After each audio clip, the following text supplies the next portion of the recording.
From Pennsylvania to Pennsylvania Avenue, the Democratic presidential candidates are hoping Tuesday's primary in the Keystone State will be their key to the party nomination and to the White House. But what exactly is at stake? Is the race nearing an end, or is there life left in the Democratic battle? This is Inside Story.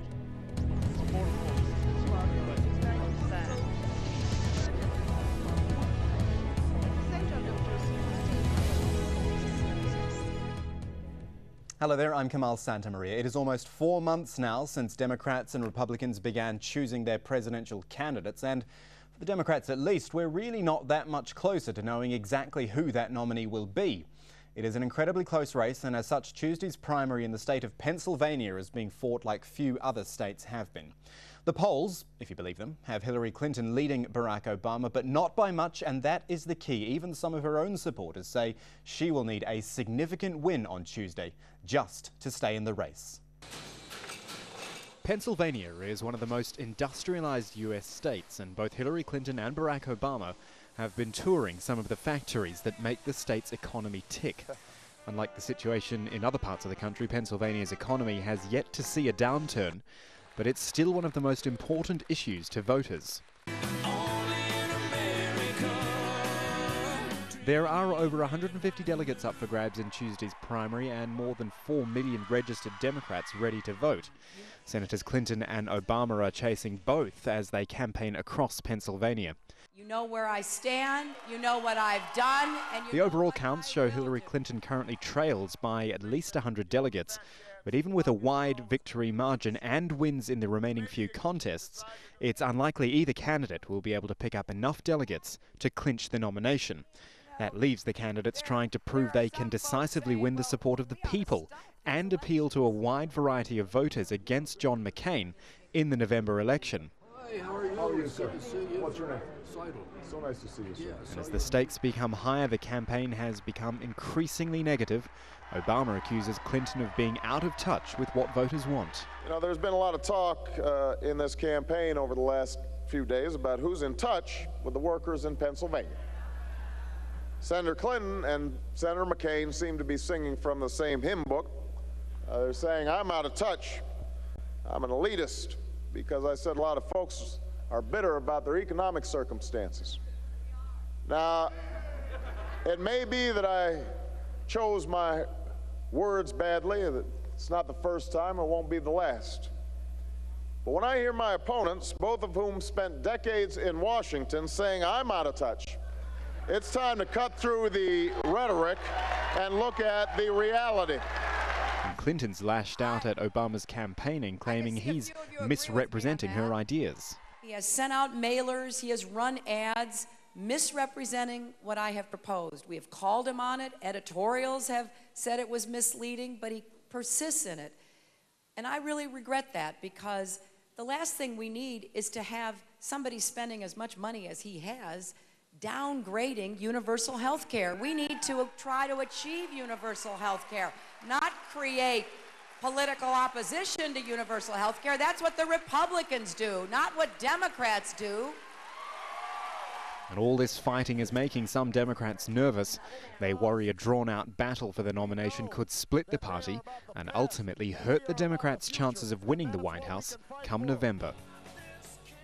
Well, let's just remind ourselves of the Democrats' scorecard as it stands right now. Barack Obama leads with 1,417 delegates. Hillary Clinton has 1,251. That is a lead of 166 delegates to Senator Obama. There are marginally less candidates up for grabs in Pennsylvania, 158 to be exact, which means it's all but impossible for there to be a decisive nomination victor after this primary. And as we mentioned, with the race so tight, neither candidate can win the ticket on delegates alone. That's when the superdelegates come into play, and that is something we'll be discussing later in the show. Right now, let's bring in our guests. In Washington, D.C., Matt Stoller. He is a political consultant and a progressive writer. In Doha, Scott Bates, former Secretary of State for Virginia and a Democratic strategist. And also in Washington, D.C., Amr Hamzawi, a senior associate at the Carnegie Endowment. Gentlemen, thank you for joining us on Inside Story. I want to start by giving each of you 30 seconds, basically, to give me your views on Pennsylvania. Who's going to win? Why are they going to win? And by how much? Let's start with Amr Hamzawi in Washington, D.C.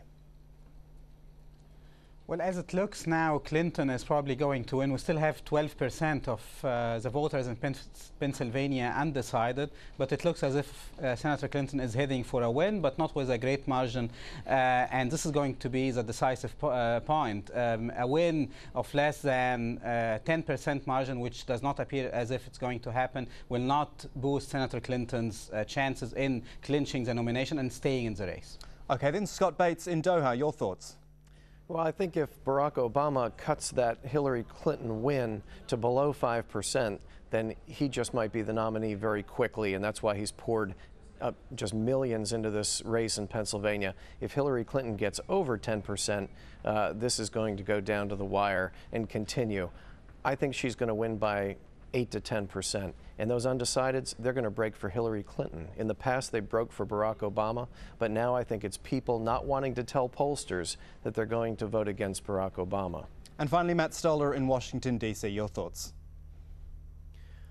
Seems reasonable to think that she'll win by 10 to 12. The late-breaking voters tend to go to her. The demographics of the state are favorable to her. I'm looking at the money totals, and basically she's in debt, and he has $40 million cash on hand. So we'll see where it goes from here, but I don't think she's in a very strong position, even if she does overwhelmingly take the state. Okay, so everyone seems to be in agreement there that it looks like Hillary Clinton will win Pennsylvania. Amr Hamzawi in Washington, D.C. Let's look at this in its totality. Are you surprised, first of all, that it's gotten this far, that we're now in mid to late April and it's still so close, no real idea of who's going to win the overall nomination? Well, it's first of all a confirmation of what we have been seeing over the last 2 years of a revitalized Democratic base, which is not a bad sign, and in fact a very positive factor to take into consideration approaching the general elections in November 2008. Secondly, yes, I mean, some people were surprised at the beginning that Senator Obama was able to perform as impressively as he did. But if you look at it, and if we take into consideration the crises which American citizens have come to realize, and what Senator Obama offers in terms of changing course and at least appealing to what has come to be his campaign's banner, more or less, appealing to hope and the creativity and energy of Americans to change, I guess it's no longer surprising. The real question here is whether we will be able to keep the revitalized Democratic base after the convention in the summer of 2008, and whether the revitalized base will create a strategic chance for the Democratic candidate, Obama or Clinton, to win in the general elections. Matt Stoller, you made a good point just a moment ago about the money factor. Now, as I understand it, just on television advertising in Pennsylvania, Senator Obama has spent $8.6 million. Hillary Clinton, $3.6 million. Do you think that's going to pay off for him in Pennsylvania in any way? No, I don't think so. I don't think TV ads in a state which is so saturated with media coverage necessarily do anything. I mean, the primary purpose of TV advertising is to raise name identification. Neither candidate really needs that. But I don't know. No one really understands the impact of TV ads, especially in such a dynamic contest. Well, that's the thing. This is, commonly referred to as sort of the YouTube generation, the internet generation, the election for them. Why then do you think would I keep calling him President Obama, Senator Obama, goodness me. Why would he spend $8.6 million there? Well, because there are a lot of people in Democratic politics that make a lot of money through paid TV advertising. So basically corruption. Corruption? I mean, it's not illegal, but if there's an incentive in Democratic politics to spend money on paid advertising and direct mail. You essentially get paid if you're a direct mail vendor or a paid TV media consultant based on how much is spent. And it's just sort of a little nasty little secret of Democratic politics, and a lot of the politicians do it. And it's bad. I mean, there are different deals being cut right now, but there's an incentive to spend more money on TV. The other thing is it's really easy to spend money on TV. You can just cut $1 million check and put more points on the air. It's much harder to organize a grassroots base, volunteer base. Obama's doing that too, by the way. I mean, he's spending a lot of money everywhere. So but it's just television's an easy way to spend more money. Okay. Scott Bates in Doha. Matt Solar's just brought up some of the sort of more negative aspects, I guess, and that has been a feature in the last month or so, the sort of negativity of the campaign. Who do you think it's hurt more in the lead up to Pennsylvania? Well, it's probably going to hurt both of them. And going back to the previous discussion, in Pennsylvania, you mentioned about the YouTube generation, but this is one of the oldest states in the Union, Pennsylvania. So you have a lot of voters that don't even know what YouTube is. So to reach them, you have to put TV ads on. And that's why why both campaigns think that it's important to get on TV. Look, I think that at the end of the day, this is helping John McCain. And this negativity, Obama was supposed to be somebody totally outside of the usual politics. So I think long term, this has a pretty hard effect on him. Hillary Clinton, most people have gotten used to her being a bare knuckle political brawler, and I don't see her ever getting over 50% popularity with the American people. I mean, she might win an election. You don't need 50% for that. But Barack Obama was going to be a transformational figure. Still might be, but this is not what people usually want to see in a transformational figure like this. Who do you think comes out of it looking a little better, though, in this whole negativity thing? I think about the two things which have happened. You had the fuss over Hillary Clinton saying she came under fire when she was leaving a plane when she was the First Lady. You've had the pastor for Barack Obama. Who sort of comes out of it looking better, do you think? If you're looking at the polls right now, it has cost Hillary to a pretty good degree. But I got to say, the Democrats should not be measuring the drapes in the White House right now, because the presidential candidates are the weakest pillar of this Democratic team running for federal office. Democrats are going to pick up seats in the U.S. Senate, pick up seats in the U.S. House, and actually the money figures, you have to look beyond that, because the Republican National Committee has raised twice as much money as the Democratic National Committee and Howard Dean at the helm. So McCain and the Republicans are putting money away into their party apparatus while the Democrats are burning it up in this primary right now. So if you look at these candidates, I don't see Hillary Clinton getting beyond 50% in a general election.